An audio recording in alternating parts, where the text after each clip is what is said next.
German Expressionism refers to a number of related creative movements beginning in Germany before the First World War that reached its peak in Berlin during the 1920s. These developments in Germany were part of a larger expressionist movement in North and Central European culture in fields such as architecture, painting, and cinema. The German expressionist movement was largely confined to Germany due to the isolation the country experienced during World War I. In 1916, the government had banned more foreign films in the nation. Besides the film's popularity within Germany, by 1922 the international audience had begun to appreciate German cinema, in part due to a decreasing anti German sentiment following the end of World War I. By the time the 1916 ban on imports was lifted, Germany had become a part of the international film industry. The first expressionist films made up for a lack of lavish budgets by using set designs with wildly non realistic, geometrically absurd sets, along with designs painted on walls and floors to represent lights, shadows, and objects.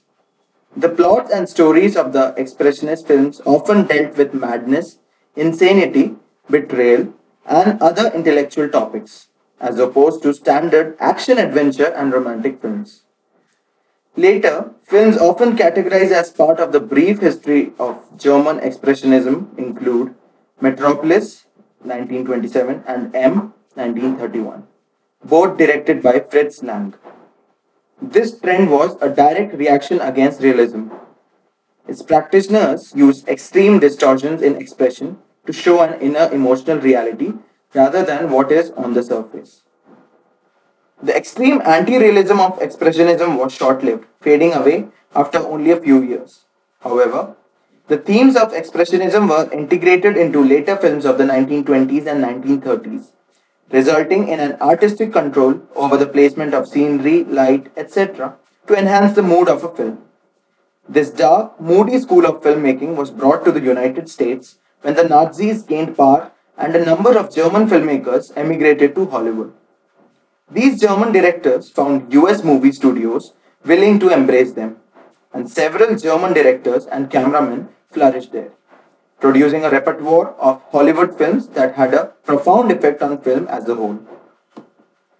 Two genres that were especially influenced by Expressionism are horror film and film noir.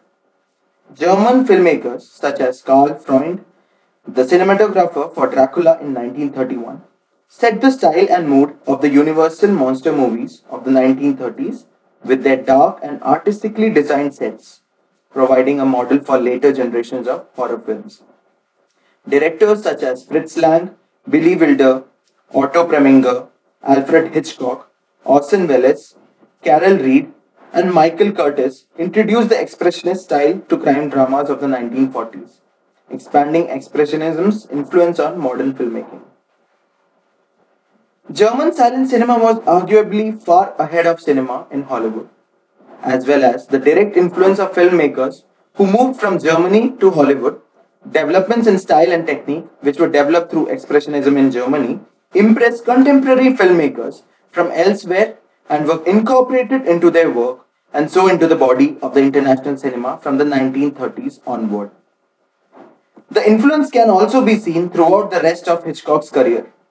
In his third film, The Lodger, Hitchcock introduced expressionist set designs, lighting techniques, and trick camera work, such as the image of a man walking across a glass floor shot from below, a concept representing someone pacing upstairs, to the British public against the wishes of his studio. In his later films, this influence continued through his visual experimentation.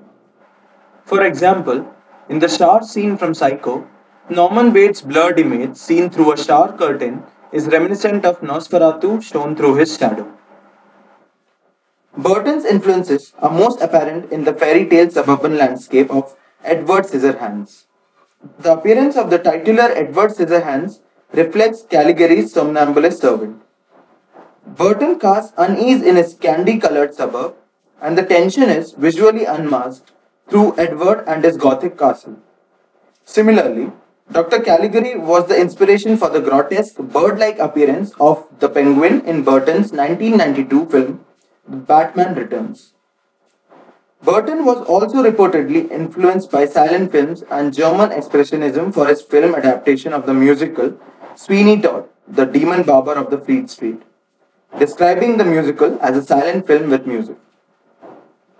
The greatest influence was the evolution of film noir, generally regarded as extending from the early 1940s to the late 1950s, is associated with a low-key black and white visual style that has roots in German expressionist cinematography.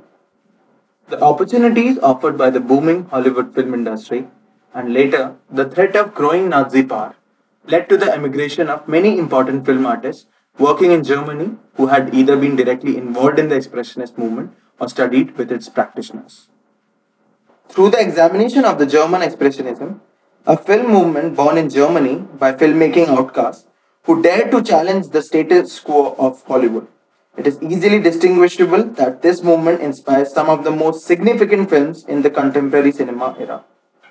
From Robert Wiene to Alfred Hitchcock to Tim Burton, the lasting impact of this movement is clear. Expressionism still continues to make its presence seen in the films and has hence been a great phenomenon in the world cinema since its inception. Thank you.